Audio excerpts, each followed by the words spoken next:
সবাইকে আমন্ত্রণ জানাচ্ছি আরটিভির নিয়মিত স্বাস্থ্য বিষয়ক আয়োজন মেডিক্যাফে পাওয়ার্ড বাই নেভিয়ান। দর্শক, আপনাদের সাথে আছি আমি ডাক্তার অর্থি জোখরেফ।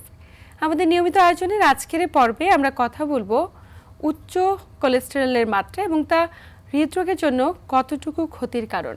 প্রিয় দর্শক, আমরা অনেক ক্ষেত্রে বুঝে উঠতে পারি না আমাদের শরীরে কোলেস্টেরলের মাত্রাটি নিয়ন্ত্রণে রয়েছে কিনা, এবং আমরা যদি সঠিকভাবে সেটাকে নিয়ন্ত্রণ করতে না পারি তবে আমাদের হৃদরোগের ঝুঁকিকে সেটি কতখানি বাড়িয়ে তুলতে পারে, কিভাবে বা আমরা এটিকে নিয়ন্ত্রণ করতে পারি।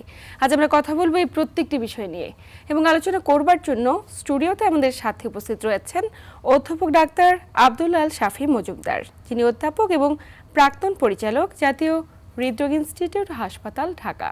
স্যার, স্বাগত আমাদের আজকের আয়োজনে। ধন্যবাদ for your nice words. Thank you, আপনাকে ধন্যবাদ এবং স্বাগত আমাদের আজকের আয়োজন। আমরা কথা বলবো কোলেস্টেরল নিয়ে। আমাদের শরীরে আসলে কোলেস্টেরলের ভূমিকা কি কারণে এটিকে নিয়ন্ত্রণ রাখাটা এত গুরুত্বপূর্ণ? শরীরের একটা পাওয়ার সোর্স মনে করতে পারেন। আমাদের শরীরটা যে চলছে 24 ঘন্টায়, কিন্তু শরীরে বিভিন্ন কাজ হচ্ছে, তার জন্য কি পাওয়ার দরকার, এনার্জি দরকার।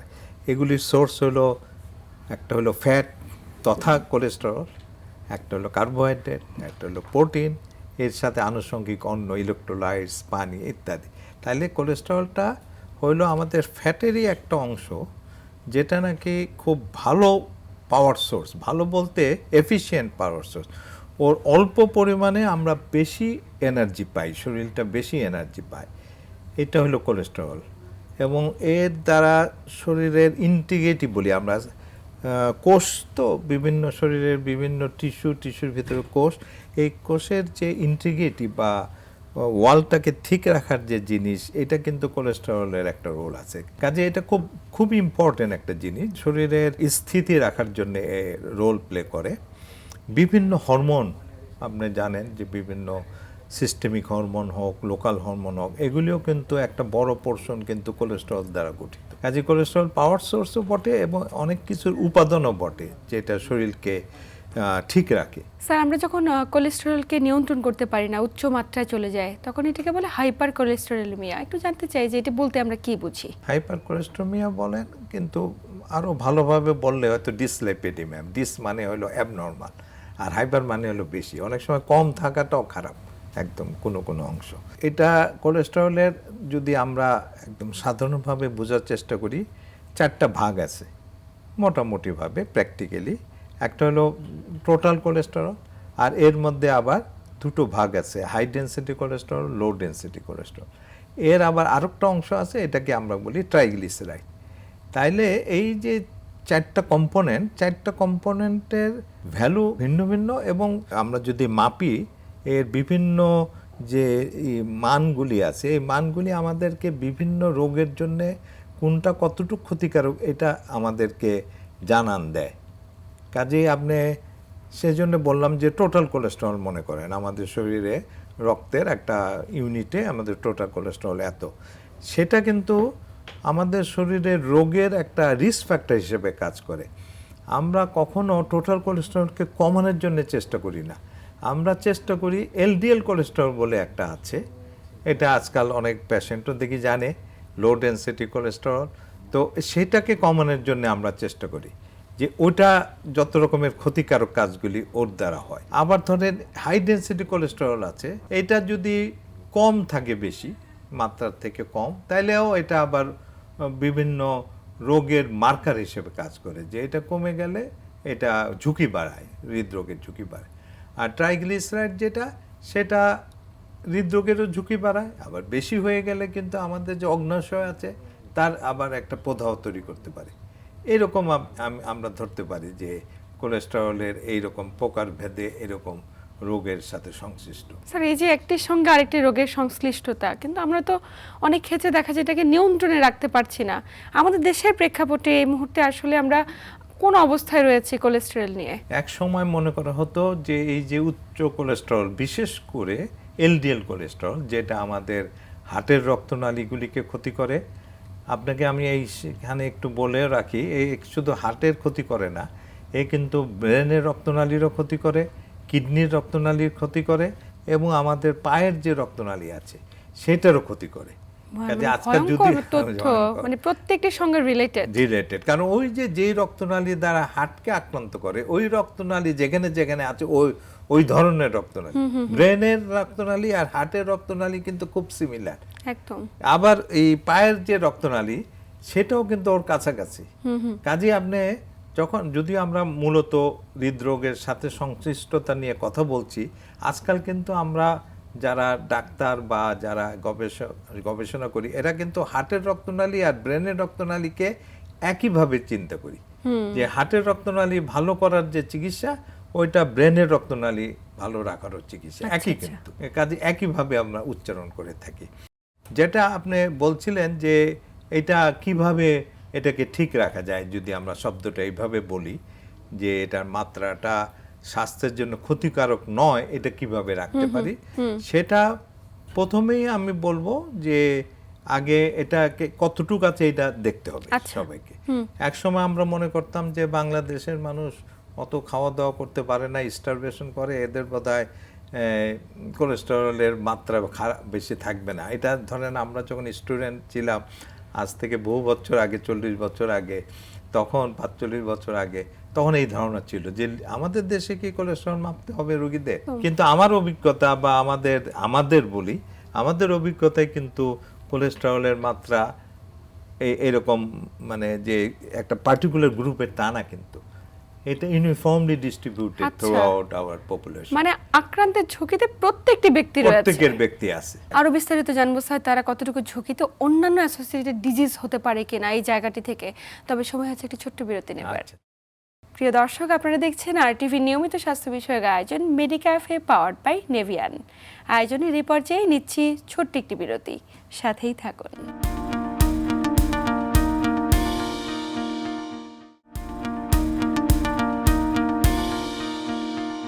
প্রিয় দর্শক, বিরতির পর আবার সবাইকে স্বাগত জানাচ্ছি RTVর নিয়মিত স্বাস্থ্য বিষয়ক আয়োজন মেডিক্যাফে পাওয়ার্ড বাই নেভিয়ান।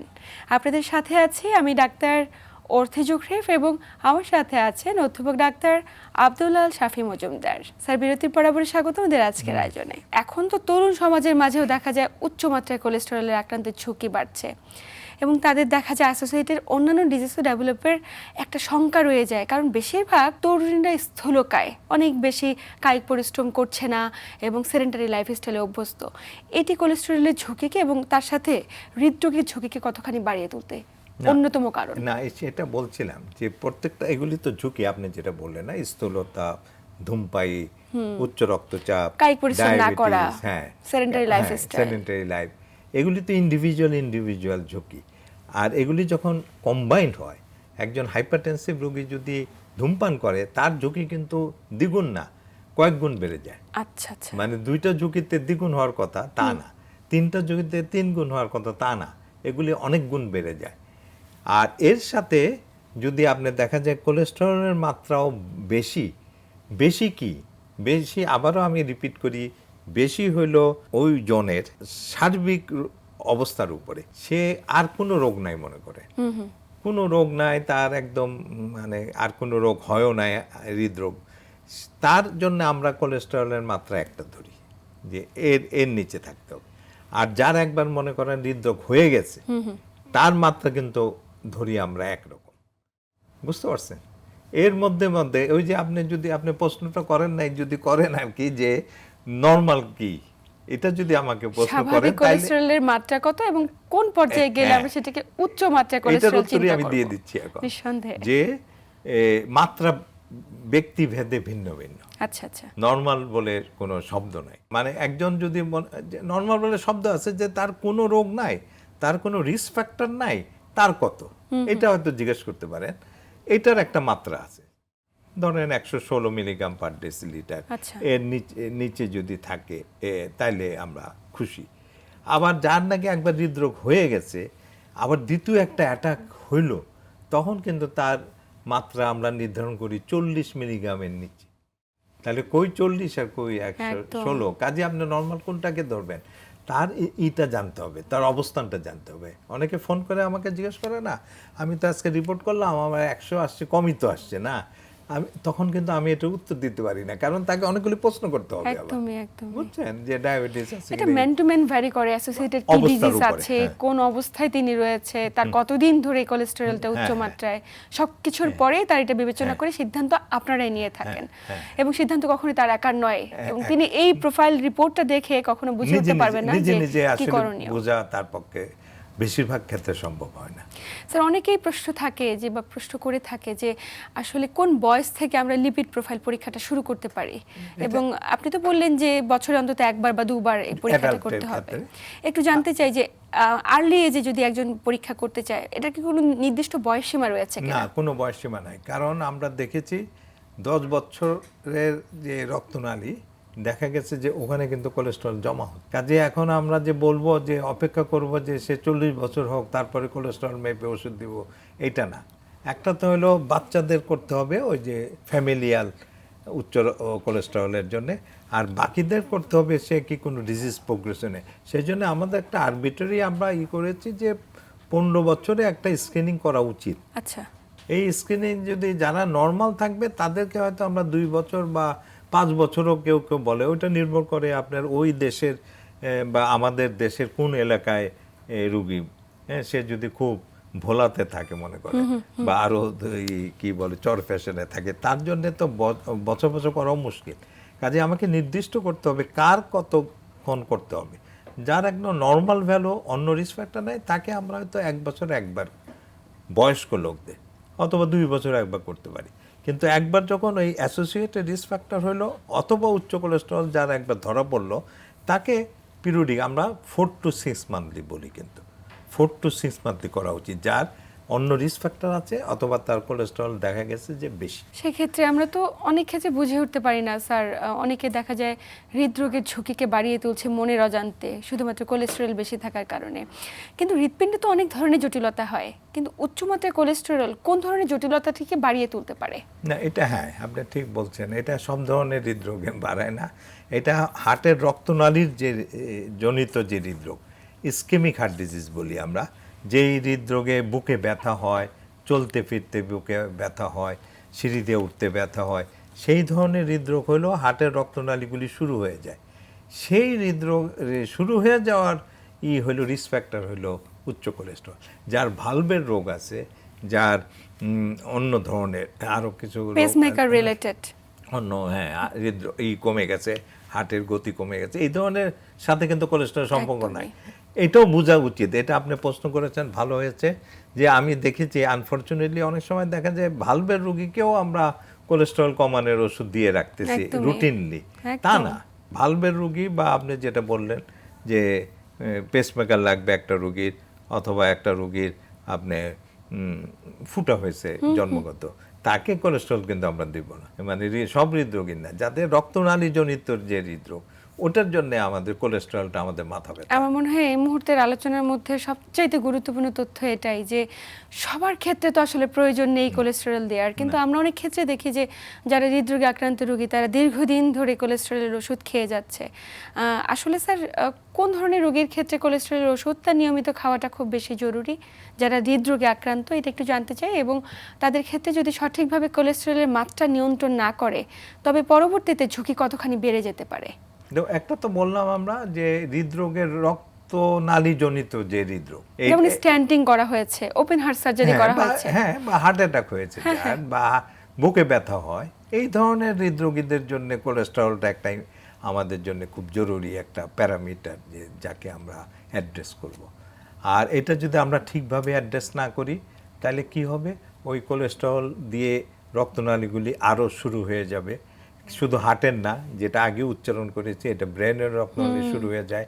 আমরা যে স্ট্রোক বলি, হঠাৎ হঠাৎ করে একটা স্ট্রোক হয়, ইসকেমিক স্ট্রোক যেটা বিশেষ করে, সেটা কিন্তু এই ব্রেনের রক্তনালীগুলি শুরু হওয়ার জন্য, ওটাও কিন্তু এই কোলেস্ট্রল যে জমা হয়। ঘাড়ের যে রক্তনালী আছে আমাদের দুই পাশে, এখানে জমে কিন্তু ওই যে একজন লোক হঠাৎ করে অজ্ঞান হয়ে পড়ে যায় অথবা হাঁটতে গেলে বলে মাথা ঘুরায়, তাদেরও একটা কারণ কিন্তু এই ঘাড়ের রক্তনালী, যে রক্তনালী হার্টের থেকে ব্রেনকে সাপ্লাই দেওয়ার চ্যানেল, এই চ্যানেলেও কিন্তু এই কোলেস্ট্রল জমে। কাজে এই ধরনের মানে হৃদরোগ অথবা কি বলবো অ্যাসোসিয়েটেড রোগ, এটা ক্যারোটিড তো আর হৃদরোগ না, একদমই। কিন্তু এইটাও কিন্তু আপনার জীবন সংশয়ী। তারপর পায়ের রক্তনালীতে যাদের রক্ত শুরু হয়ে গেছে, ওই রুগীরা বুঝতে পারে যে কত কষ্ট জীবনে, যে একটু হাঁটতে গেলেই পায়ে ব্যথা হয়। এটার কারণ কিন্তু উচ্চ কোলেস্টেরলের জন্য হতে পারে। কাজে এইটি আমাদের খেয়াল রাখতে হবে যে যেই কারণে উচ্চ কোলেস্টেরলের কারণে যেই ধরনের রোগ হয়, এইটার দিকে খেয়াল রেখে আমাদের কোলেস্টেরল মাপা এবং ওইটার পর্যাপ্ত পরিমাণ চিকিৎসা করা। নিঃসন্দেহে, কিন্তু অনেক রোগী রয়েছে, যেহেতু আপনি একজন কার্ডিওলজিস্ট, আপনারা এই বিষয়গুলো অনেক বেশি হরহামেশাই দেখে থাকেন যে কোনো একজন ব্যক্তির ওপেন হার্ট সার্জারি হয়েছে বা স্ট্যান্ডিং করানো হয়েছে, পরবর্তীতে চিকিৎসক বারবার ফলো আপের পরামর্শ দেন শুধুমাত্র লিপিড প্রোফাইলটা পরীক্ষা করে তাকে যেন দেখা করা হয়। লিপিড প্রোফাইলের গুরুত্ব অনেকে বোঝে না, অনেকে মনে করে যে আমার তো রিং পরানো হয়েছে, এখন শুধুমাত্র লাইফস্টাইল মডিফিকেশনই একমাত্র ভরসা। আসলে লিপিড প্রোফাইলের গুরুত্ব কতটুকু, কেন আপনারা ফলো আপের পরামর্শ দিয়ে থাকেন, একটু দর্শকদের উদ্দেশ্যে জানবো। যাদের একবার হৃদরোগ হয়েছে তাদের কিন্তু আবার এই হৃদরোগ হওয়ার সম্ভাবনা, বাড়তি সম্ভাবনা, এটা তো সবারই হইতে পারে, কিন্তু যাদের একবার হয়েছে তাদের কিন্তু দ্বিগুণ সম্ভাবনা। কাজেই যাদের হয়েছে তাদেরকে খুবই সতর্ক থাকতে হবে, এবং সতর্ক থাকার একটা বড় পথ হলো এই কোলেস্টেরলকে নিয়ন্ত্রণ করে রাখতে হবে। এটা বলছি আমি, যে যাদের একবার হৃদরোগ হয়েছে তাদের অনেক কমে রাখতে হয়। আমি আর ফিগারগুলি যদি নাও উল্লেখ করি, অনেক কমে রাখতে হয়। দ্বিতীয়বার হলে আরও কমে রাখতে হয়। আর আমাদের একটা কথা আছে, লোয়ার ইজ বেটার এবং লোয়েস্ট ইজ বেস্ট। এই কোলেস্টেরল নিয়ন্ত্রণের এই একটা শব্দ কিন্তু আছে, লোয়েস্ট ইজ বেস্ট। কাজে যত কম থাকে তত ভালো, এইটা আমাদের মনে রাখতে হবে এবং বুঝতে হবে। অনেকে বলে কি আমি তো এত শুকনা, আমার কি কোলেস্টেরল বেশি হলো কেন? আসলে ওই যে আগেও বললাম যে গ্রামে গঞ্জের লোক, শহরের লোক, সবারই কোলেস্টেরল বাড়তে পারে। এটা শরীরের ভিতরের একটা মেটাবলিক একটা পথের ব্যাপার, এটা খালি আউটসাইড ফুডের ব্যাপার না। আপনি অনেকে গরু খাসি সব বন্ধ করে দেয় না, মাথার মগজে ইত্যাদি। গ্রামের লোক যে কৃষক, সে কি এগুলি খায় নাকি বলে? তো সে হৃদরোগী হয়ে আসে না। তার মানে কি খাবারটা মেইন না, মেইন হলো খাবারের পাশাপাশি অন্যান্য যে লাইফস্টাইল আমাদের পরিমিত পরিমাণে সবকিছু গ্রহণ করা। এখানে মাংস থাকবে, এখানে কারণ এগুলিতে মাইক্রোনিউট্রিয়েন্ট থাকে, ডিম, দুধ, এগুলিতে অনেক ক্যালসিয়াম, মাইক্রোনিউট্রিয়েন্ট, এগুলিকে আমরা কিন্তু এক খোঁচে বন্ধ করে দিই, ওগুলি খাবেন না, না এটা খেতে হবে। এবং আমি এই যে আজকে প্রমাণ দিলাম যে গ্রামের লোক যে কিছুই খায় না, ধরতে গেলে তার হয় না, সে তো হাসপাতালে ভর্তি হচ্ছে না। আপনি স্ট্যাটিস্টিক নেন। কাজে আপনাকে একটা হলো এক্সারসাইজ এক নম্বর, এটা আমি বলবো। এটা গ্রাম গঞ্জ, ধনী দরিদ্র সমাজে আপনারা এক্সারসাইজ করবেন। এক্সারসাইজ সব ধরনের হৃদরোগের জন্য একটা মহাঔষধ, আমি বলবো মহাঔষধ। একদম আলোচনার শেষ প্রান্তে এক লাইনে ছোট্ট করে শুনবো, যারা কোলেস্টেরলকে নিয়ন্ত্রণ করতে পারছে না বা উচ্চমাত্রায় কোলেস্টেরল যাদের, তাদের উদ্দেশ্যে পরামর্শ কি থাকবে? না, তাদের তো পরামর্শ আমাদের আলোচনার মধ্যেই আসলে যে তাদের কোলেস্টেরল নিয়ন্ত্রণ করতেই হবে, এটার কোনো অজুহাত চলবে না। কিভাবে করবেন? একটা তো আমাদের লাইফস্টাইল দিয়ে অনেক সময় সবটা অ্যাচিভ করা যায় না। লাইফস্টাইল এবং খাদ্যের পরিমিতর সাথে আপনাকে করতে হবে, ওষুধের সাহায্য নিতে হবে। আপনাকে আন্তরিক ধন্যবাদ গুরুত্বপূর্ণ তথ্য এবং পরামর্শের মাধ্যমে দর্শকদের উপকৃত করবার জন্য। আপনাকেও ধন্যবাদ দিচ্ছি, আর আমাদের আজকের যে সংবাদ মাধ্যম যে RTV, তাকেও ধন্যবাদ দিচ্ছি। প্রিয় দর্শক, RTV নিয়মিত স্বাস্থ্য বিষয়ক আয়োজন মেডিক্যাফে পাওয়ার্ড বাই নেভিয়ান আজ এ পর্যন্তই। আসুন আমাদের বিশেষজ্ঞ চিকিৎসকের দেওয়া তথ্য অনুযায়ী আবারও বলছি, খাদ্যাভ্যাস কিংবা জীবনযাত্রায় পরিমিত বোধ আনাটা খুব বেশি জরুরি। তাহলে আমরা কোলেস্টেরলকে অবশ্যই নিয়ন্ত্রণে রাখতে পারবো। সবাই ভালো থাকুন, সুস্থ থাকুন এবং RTVর সাথেই থাকুন।